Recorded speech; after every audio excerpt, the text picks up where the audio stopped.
بسم اللہ الرحمن الرحیم۔ عزیز طلباء طالبات السلام علیکم۔ آج ہم اپنی تدریسی کتاب میں موجود سبق نمبر 2 کرنے جا رہے ہیں اور اس کا عنوان ہے اردو ہماری قومی زبان۔ اس سبق کو پڑھنے کے بعد ہم اس قابل ہو جائیں گے کہ اردو زبان کی اہمیت اور ضرورت کو سمجھ سکیں، اردو کے تاریخی اور علمی پس منظر سے واقفیت حاصل کر سکیں، اردو زبان میں گفتگو کرنے میں فخر محسوس کر سکیں۔ بچوں، اب ہم اس سبق کی پڑھائی کریں گے۔ پڑھائی کرنے کے لیے آپ اپنی تدریسی کتاب کے صفحہ نمبر 12 پر آئیں اور اپنے ہاتھ میں ایک عدد لیڈ پنسل لے لیں تاکہ ہم مشکل اور خاص الفاظ کو خط کو کشید کر سکیں اور ان کے معنی بھی جان سکیں۔ ہزاروں سال پرانی بات ہے کہ مسلمان ہندوستان میں فاتح بن کر آئے۔ ان کی زبان مقامی زبان سے مختلف تھی۔ یہ لوگ عرب، ایران، ترکی اور افغانستان سے ہندوستان آئے تھے۔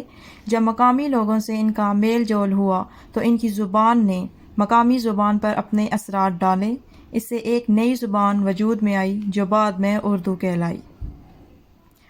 پھر یوں ہوا کہ آج سے 400 سال پہلے انگریز تجارت کی غرض سے ہندوستان آئے۔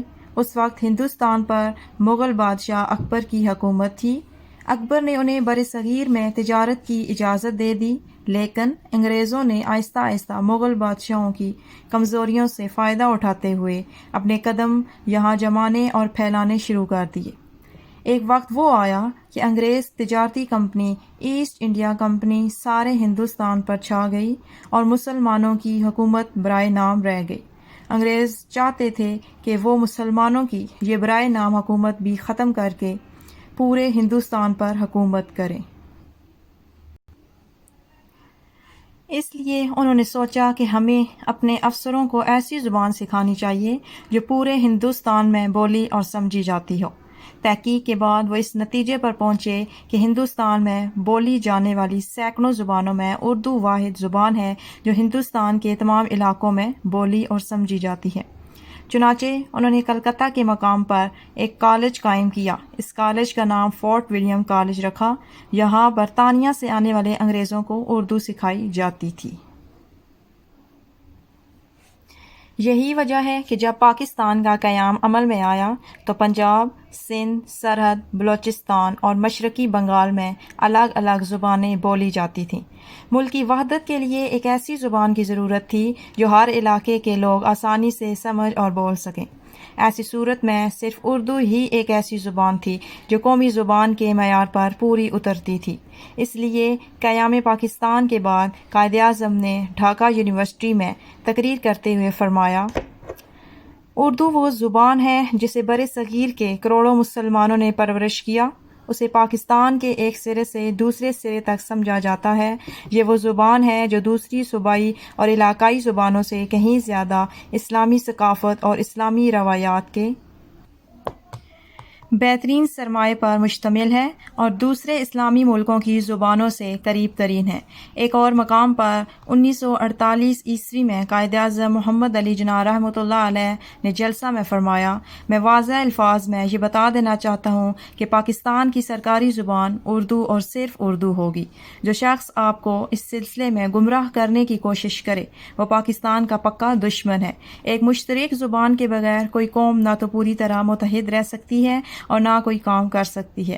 شہید ملت لیاقت علی خان نے نومبر 1949 عیسوی میں فرمایا، مجھے یہ کہنے میں باک نہیں اور میں چاہتا ہوں کہ یہ واضح کر دوں کہ اردو اور صرف اردو ہماری قومی زبان ہے جو پاکستان کی قومی زبان بننے کی صلاحیت رکھتی ہے۔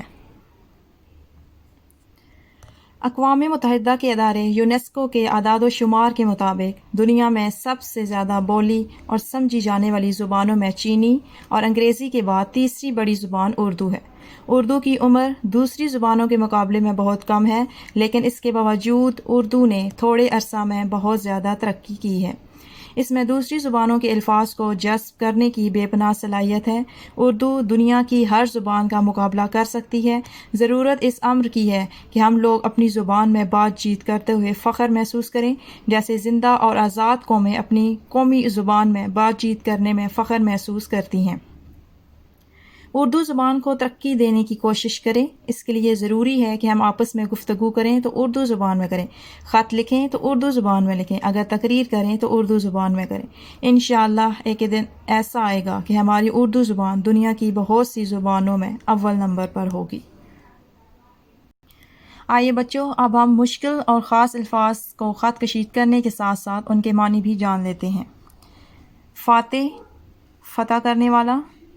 تجارت، سوداگری.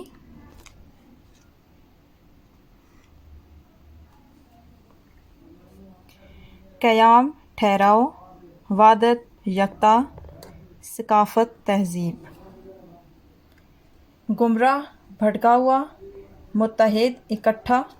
باک، خوف یا ڈر.